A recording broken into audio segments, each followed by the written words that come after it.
உலகமே கொண்டாடிய போது அவன் மட்டும் ஏன் காட்டில் ஒளிந்திருந்தான்? இரண்டாம் உலகப் போர் முடிவை நோக்கி நகர்ந்தது. ஜப்பான் சரணடைந்தது.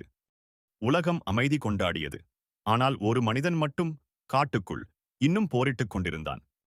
29 ஆண்டுகளுக்கு அவன் பெயர் ஹீரோ ஒனோடா. 1944இல் ஜப்பானிய இராணுவம் அவனை பிலிப்பைன்ஸின் லுபாங் தீவுக்கு அனுப்பியது. காரணம், எதிரியை உளவு பார்க்க, தகவல் சேகரிக்க, வாய்ப்பு கிடைத்தால் எதிரியின் தளங்களை சேதப்படுத்த. புறப்படும் முன் தளபதி ஒரு கட்டளையை பிறப்பித்தான். நான் திரும்பி வரும் வரை சரணடையாதே. அந்த ஒரு வரி அவன் வாழ்க்கையை முடக்கிவிட்டது.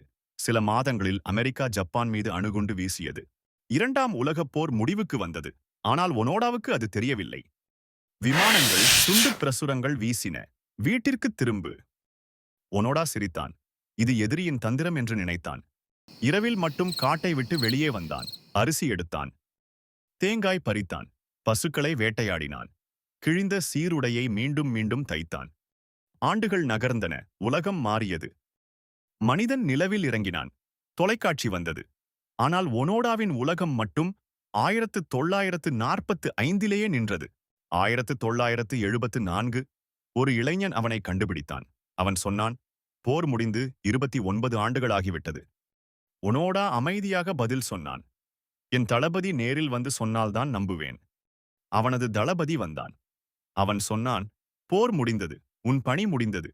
இனி வீட்டிற்கு திரும்பு.